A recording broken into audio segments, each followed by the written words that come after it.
ABC 7 celebrates Pride Month. Tonight, our I-Team is investigating what is causing a noticeable trend, a declining number of LGBTQ plus and gay bars, and there's an impact. Consumer investigator Jason Knowles tonight with more. Jason.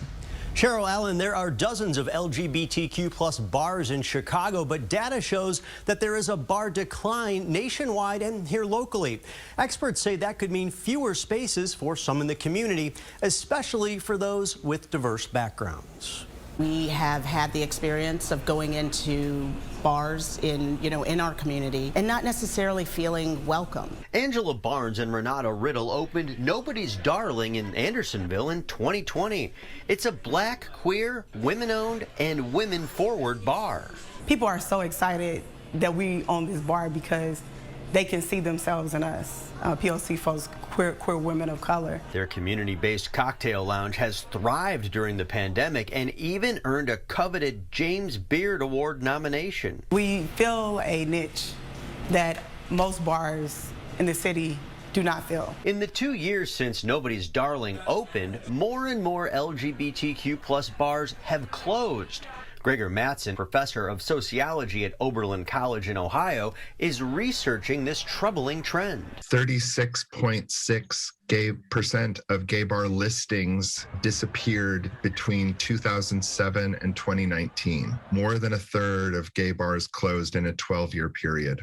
His data also shows that in 2017, there were 38 gay bars listed in Chicago. In 2019, that number dropped to 34 bars.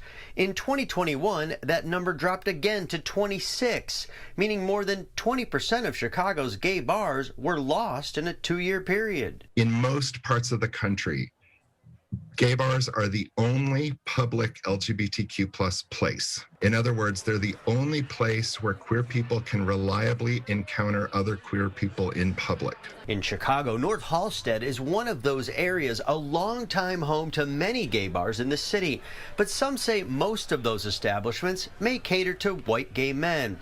As some LGBTQ plus bars close, gay men of color, transgender people, non-binary people, and lesbians may lose out. When you don't have spaces like this, it's harder to find community. If the only bar with a purpose-built drag stage closes, then it leaves drag queens and drag kings without a place to practice their art. If they're doing diverse things, then I get really sad when such a bar goes away because they're special. Mattson says the decline of gay bars may be attributed to the growing popularity of location-based dating apps. And another trend, many bars which may not be listed as LGBTQ+, are now welcoming to the community.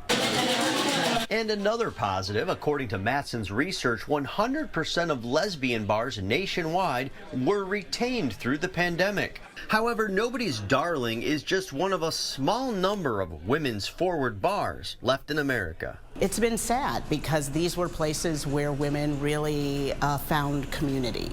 And, when you don't have that, where do you go? Barnes and Riddle both hope that their space remains for years to come.